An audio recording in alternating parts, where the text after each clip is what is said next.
Hello and welcome back. I am Chris with Marksman Shooting Sports and WeBuyGuns.com in Westfield, Indiana, and you are watching Marksman TV. Welcome back to another gun store vlog. Now, a couple weeks ago, right before the holidays, I did a video talking about the types of firearms that we typically do not make a deal on when people bring them into our store or put them on our website. Surprisingly to me, a lot of you found a lot of interest and value in that video. I had a lot of people reach out specifically about that video saying they really enjoyed it. So I wanted to continue going along the vein of used guns and selling used guns to a dealer. Now, anytime I talk about this sort of topic, I always get those comments in the comment section about, hey guys, don't sell your guns to the gun dealer. They're just trying to screw you. You could get so much more money if you sell it privately.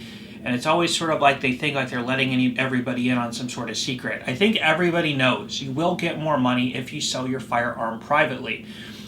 And I will also agree that there are a lot of circumstances in which it isn't ideal to sell your gun to the gun dealer, and I'm a gun dealer. And in this video, I wanted to talk about that idea and that concept and talk about opportunities that might not be the best for your gun to be sold to a dealer and when it might be the best option for you.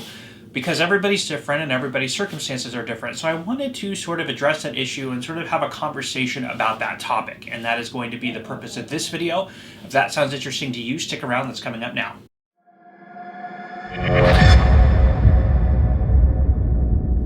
Okay, so you've decided you want to sell your firearm or your firearm collection. Now this video would really apply to any other similar type of asset like a home, a piece of jewelry, a car, but for the purposes of this video, let's focus on firearms. So you want to sell your firearm and you have three basic options available to you. You can sell it in a private sale transaction. You can enter a consignment agreement, and I typically lump in auctions to this category. You're basically somebody who knows the market, knows how to sell and market your firearm and do so lawfully is going to sell the firearm for you, and for their efforts they're going to take a commission for that. And the third way is to sell it outright at a wholesale price to a reseller like myself. That's what I do for a living. Who will then sell it at a retail price and keep the difference, which is their profit on the purchase of the firearm. Now, when you're trying to decide which avenue is best for you, there's three general variables you're typically weighing. A lot of people focus mainly on number one, which is the money. How much cold hard cash are you getting in exchange for your firearm? But the two often not considered are, number two is your time. How much time are you going to invest in selling that firearm, or how much time do you want to invest in selling that firearm? And the third is know-how. Do you know how to sell your firearm? Do you know where to sell it? Do you know the laws surrounding, the legalities surrounding, how to sell and dispose of your firearm to another private citizen? And there are some, both local, state, and federal laws that surround that. So those are the three factors you're trying to weigh. Now, for somebody who has a tremendous amount of importance put on the money, they want to maximize the total amount of money they're getting for their firearm, but they don't have a lot of regard for their time. Maybe this is somebody who is a college student with a part-time job at Home Depot. They're in class for 3 hours a day. Maybe they just work on the weekends or during the summer, so they have a lot of time available on their hands. They may not have a lot of excess cash because being in college can be expensive. Especially if you're paying for your books and your food and all of that. So having that extra $200 or $300 on the sale of their firearm would be way more meaningful to them given the exchange of their time, which they have a lot of. So somebody in that sort of scenario, especially if they know how to distribute and sell their firearm legally, that is going to be the choice that that person should make, is sell the firearm yourself, sell it privately. Don't forego, don't exchange your time for money if you have a lot of time and you have a little bit of money. So that's the obvious choice there. The second, if we look at consignment. So if you're somebody who has the time to wait for something to sell, you're a little bit more sensitive to how much money you're getting back. So you're maybe not as big of a need to get the full amount of money, but it is still really important to you. You have the time to wait, you're not in a hurry, but you lack the know-how. So you don't know how and where to sell it, and you're not so sure on the legalities of how to sell it. Selling at consignment is typically the option for you. It will take time to realize the return for the sale of your firearm. If you're selling it on consignment in a store, you're going to have to wait until that firearm sells. It might take a day, it might take a week, it might take a month. If you're going to take it to an auction house, you may have to let it sit there for 2 to 3 months before the auction even goes live, and if you put a reserve on it, you're not guaranteed that it's going to sell. So it might take you, it could take you 6 months to sell it. But if the auction house or the gun store is taking a commission of typically 10 to 20% is pretty typical, then you're really paying them for their knowledge and know-how and distribution network on how to sell it. Places like Rock Island, they have put tens of thousands, hundreds of thousands of dollars into marketing and advertising firearms, including yours. If it's a nice high-valued firearm that's coming up into a premier auction, they're spending a lot of time. They've spent years and years and years building a big customer base, which costed them a lot of time and money. So to be able to plug your firearm into that network, it's only reasonable to have to pay them for the exchange of putting your firearm in front of all those people. Same with a gun store. A gun store that's been around for 30 years has spent a lot of time and money building a client base who comes into their store every day. One of those people may buy your gun, so you're paying them for that advantage of being able to use that distribution network or the know-how of how to market and sell your firearm effectively. The third option would be, and this is sort of the topic of this video, is selling your gun to the gun store. Now, it's very obvious that out of the 3 examples, you're going to get the least amount of money in this type of transaction. Now, what you're exchanging that for is the maximized value of the other 2 variables. That is your time, and that is the know-how of how to get rid of your gun, knowing that you've done so legally. You don't have to worry about it. The next buyer is going to get a background check done on them, or it's going to be sent to an FFL where a background check is going to be done on them.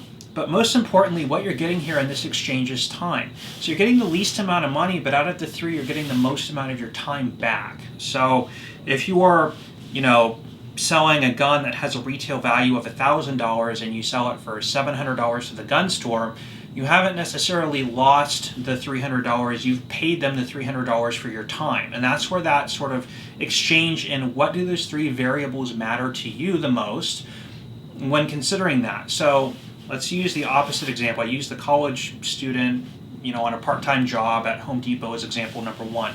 Now, somebody who might want to sell to a dealer, let's take somebody like a high-powered attorney who bills at $600 an hour, has a full schedule with clients, and has a family at home.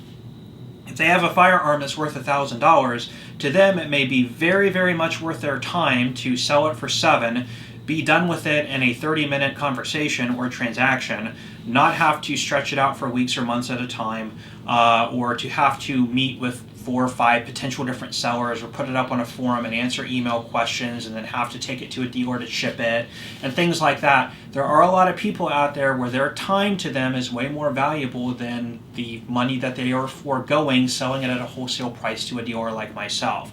And that is typically the market that people like myself are looking to fill. It's to take those firearms for people who are willing to trade my time, because that's what I am, that $300, I'm getting paid for my time and my investment in that firearm.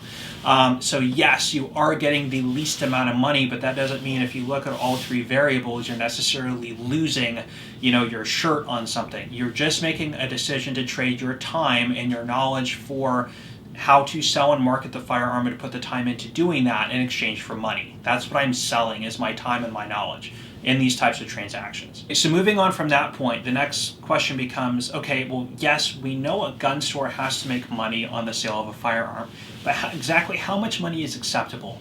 And this comes into a question I get often. When people come into my store, they say, as a general rule, what percentage do you offer on a gun that somebody wants to sell? Like, what percentage do you want to make on every single one? That's an impossible question to answer because it does change circumstance by circumstance.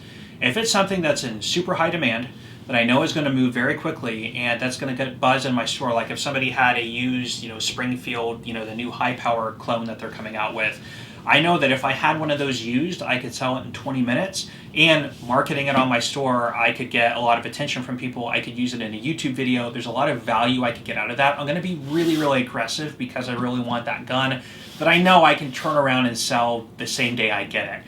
So that's something I might, leave myself 10 to 15%, in terms of profit margin that I want to make on that. Something that is not a high mover in my store that I know is going to sit around for a long time, I'm not going to be very aggressive on, because I want to know that I have the latitude to really lower the price to get it out of my store. Things that take up a lot of space and a lot of employee time to try and sell, or to educate customers on, that people look at a lot but never buy.